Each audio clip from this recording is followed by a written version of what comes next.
And on behalf of OTC Markets, we're very pleased you've joined us for our next live presentation from Kiora Pharmaceuticals, a biotech company developing products for the treatment of ophthalmic diseases. Please note you can submit questions in the box to the left of the slides. You can also view a company's availability for one-on-one meetings through the Schedule Meetings tab found on the conference platform. At this point, I'm very pleased to welcome Brian Strem, President and CEO of Kiora Pharmaceuticals, which trades on NASDAQ under the symbol KPRX. Welcome, Brian. Thanks, Bob. Appreciate the introduction and inviting us to present here today. It's a pleasure to be reaching out to everyone who did join the webcast, and look forward to walking you through the story a little bit greater as to the company, the current assets in development, and where we're looking to take the organization in the upcoming months and years. So again, being a public company, obviously our forward-looking statements, but moving directly into the company itself, we currently have 3 assets in our pipeline, of which are in various stages of clinical development. As Bob mentioned, we are an ophthalmic focused company, so all of our drugs are intended to treat really high unmet need within the ophthalmic or ocular space. Our primary, or should we say our priority asset, is what is referred to as KIO-301. This is a small molecule that has the potential to restore vision in patients who have essentially lost the ability to see due to an inherited retinal disease called retinitis pigmentosa. And I'll get more into those details in a minute. We also have assets in later stages of development for front of the eye diseases, one of which being our 101 program for essentially patients who have autoimmune diseases that have an ocular manifestation. And then secondly, patients who have chronic wounds on their ocular surface as a way to accelerate that wound healing. So jumping straight into our priority asset, KIO-301. Again, this is a small molecule. It is not a gene therapy. It is not a cell therapy. It is essentially what 90+% of the medicines that are currently available today are, which are small molecules. And it's a way to sophisticatedly and interestingly restore vision to patients who have lost that vision. So jumping into retinitis pigmentosa, this is, again, an inherited retinal disease. It can be caused by north of 150 different known mutations that all essentially have the same disease progression. Patients tend to lose some early vision in about their second decade of life. It usually starts with losing night vision and then peripheral vision. And then eventually they move on to being completely blind, usually in their 5th or 6th decade of life, due to the progression of the degeneration of that retina. We understand the market opportunity well. We know who these patients are. There are very strong patient advocacy groups. And unfortunately, though, when a patient does get diagnosed, the only tools we have are to essentially teach them how to live life in the dark. And clearly that is not an acceptable solution. So getting into a slight anatomical lesson, again, here's a simplistic view of the retina. And in patients who do have RP, those mutations cause their rods and cones, which are the cells that take light energy and convert it to electrical energy, which then pass through some downstream within the retina, and then into the retinal ganglion cells, which have axons, which is really what makes up the optic nerve and goes to the visual cortex of the brain, where the image is processed and turned into essentially vision. So what we know, again, is those patients actually have living retinal ganglion cells for a very long time after those photoreceptors have degenerated. But they do slightly change those RGCs. And one of the changes is the upregulation of a very specific pore called P2X7, which you can see here in blue. And that pore is the conduit by which our molecule is able to gain entry inside the retinal ganglion cell, and then they reside on the inside or intracellular domains of potassium and HCN voltage-gated ion channels. And I know I'm getting a little bit into the weeds here on the details of the biology, but what happens is when they sit there, these molecules, and light touches the molecule, it actually changes shape and physically blocks those channels. When you block ion efflux out of the retinal ganglion cell, that causes the cell to essentially activate and signal the brain that light is present. When you take that light away, it reverts right back to its lower energy state. Ions can now leave the cell, and it stops signaling the brain as to the presence of light. So in that regard, we refer to this whole class of molecules as photo switches. So we have a lot of non-clinical data and safety data that I am not going to take you through today, but we are currently enrolling a phase 1b first-in-man clinical trial, really with the goals of not just safety and tolerability, but trying to understand any level of proof of mechanism of action, as I just walked you through. So this study, I'll get to those details shortly, is intended to, we started with very ultra low vision patients who cannot see any letters on an eye chart and are really on their way to the final stages, if any, light perception that they still may have. And then we're going to be assessing a lot of different efficacy endpoints, as well as getting their subjective feedback to understand, is this impacting their day-to-day activity and their daily lives? So here's a breakdown of the study design itself. We are enrolling 6 patients, but we will be dosing individual eyes one at a time and doing a dose escalation into that contralateral eye after a washout period.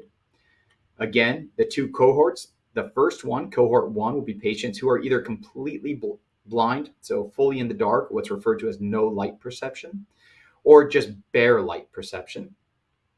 And then the second cohort, where we will be doing some dose escalations in, are patients who essentially can basically count fingers or maybe see a hand move, but that's about all. They still cannot read letters on an eye chart. We do have a host of efficacy endpoints to understand what type of visual acuity or how well they can see their central vision, if they can see peripheral vision better. And then we're even employing something called functional MRI, which is a way to assess their visual cortex of the brain to understand, is that actually lighting up differently, to show that there's increased electrical activity in that primary visual processing center of the brain. We have fully enrolled the study and are just finishing up. We have a few more patients still to dose, though, in that dose escalation phase. And we'll be expecting data, obviously, in the very near future that we look forward to sharing. But with respect to some of the early data, because this is an open label study, we are able to essentially unwrap our Christmas present before Christmas.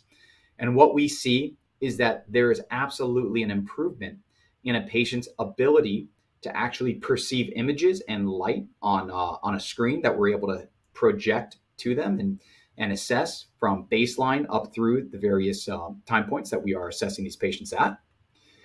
And when you actually do the dose escalation comparisons, what we do see is that the more drug we put in, there is an apparent drug response or dose response, whereby the effect is actually elongated, as well as the amount of vision that they can see seems to be increased as well. So we do see a dose response in these early patients. Obviously, we look forward to putting all of the data together once it is available in Q4 and getting that out there, which I'll walk you through. John, would you mind starting the video really quickly?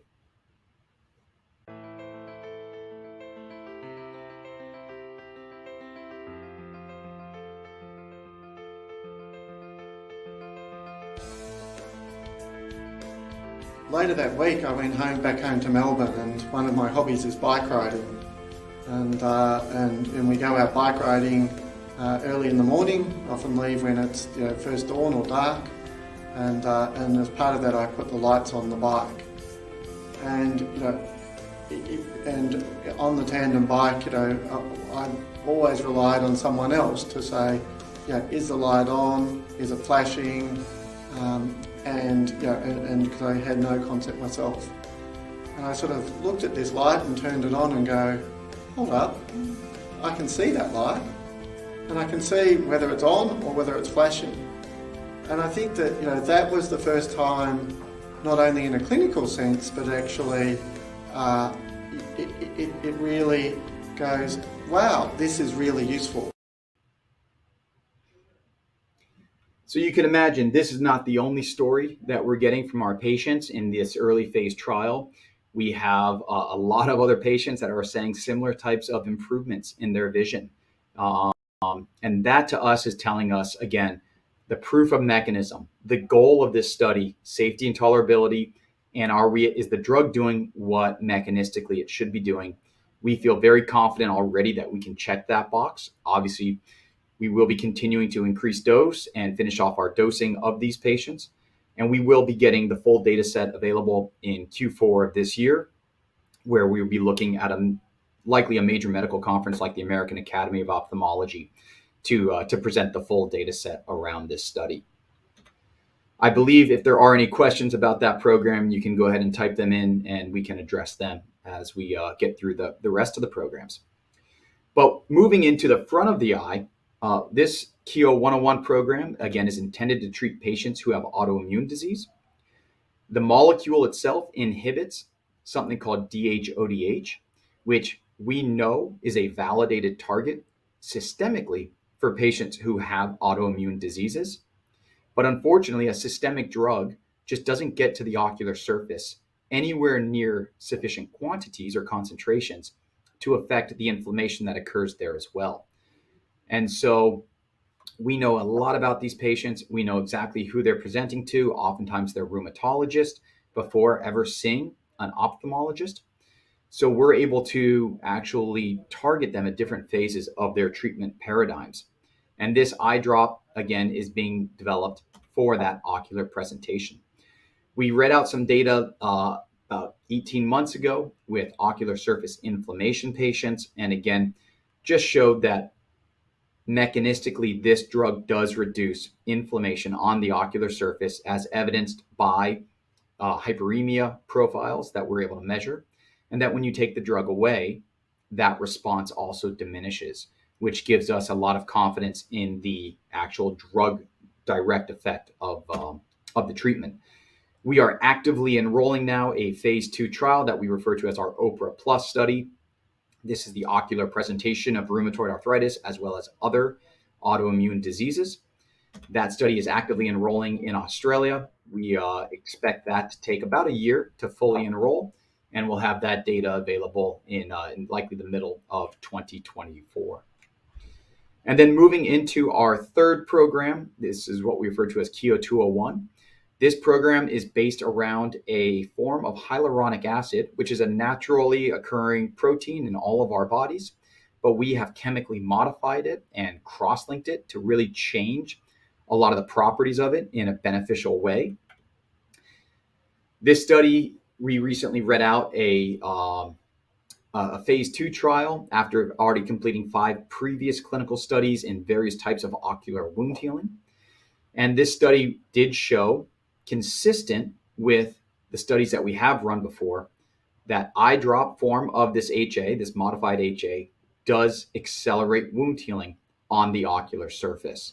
So you can see that by quantifying the defect sizes and looking at the numbers of patients that have been healed over that 1 month period of time that this study was enrolling.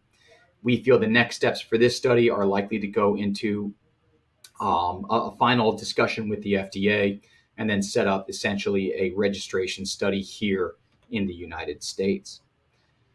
So moving into the company itself, we are a team of seasoned executives in various therapeutic areas, but a lot of ophthalmology experience behind us. We have a lot of upcoming milestones, which we're incredibly excited about, and frankly, a balance sheet to support pretty much everything you see on this slide. Right now, we will have cash into essentially Q2 of 2024 is what we are relaying. So with that, again, we are an innovative ophthalmic company developing, honestly, assets that are not Me Too products. These are all intended to treat diseases where there is a lot of unmet medical need today, with our priority asset being a small molecule with the capability of restoring vision in patients with retinitis pigmentosa. So I appreciate your time today. I do see that there are a few questions, which I'll go ahead and try to address. The first one being, what are some objective responses patients have to the KIO 301 eye drops? So prior to saying that these are not eye drops, this is what's called an intravitreal injection, where they are injecting drug directly into the eye. And the objective assessments that we are looking at are things like measurements of peripheral field. So how much of a visual field do these patients have? We have assessments of, as I showed you just one graph on due to time, how quickly, if they're able to actually perceive objects being projected to them on a screen. And then again, the functional MRI is something very hard to argue against. If you see electrical activity in the brain lighting up where it wasn't doing that before, that's about as objective as it gets.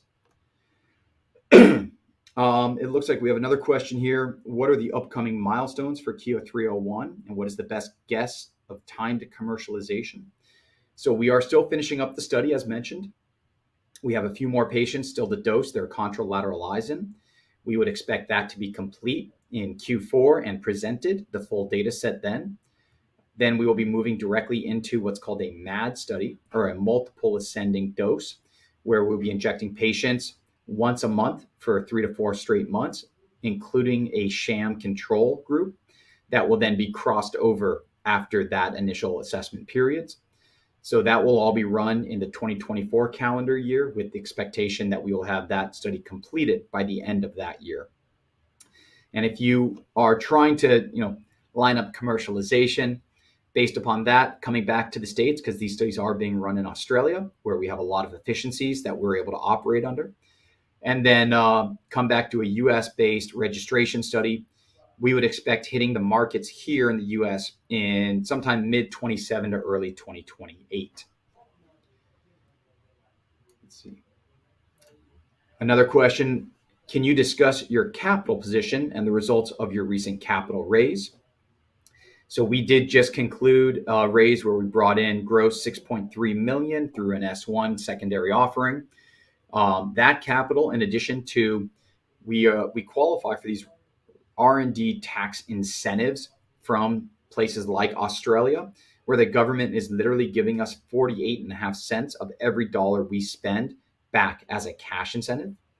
So you take our raise, our existing balance sheet, and those R&D TIs that are expected to be coming in any day now, and we have capital again to get us basically through, or into late Q2 of 2024.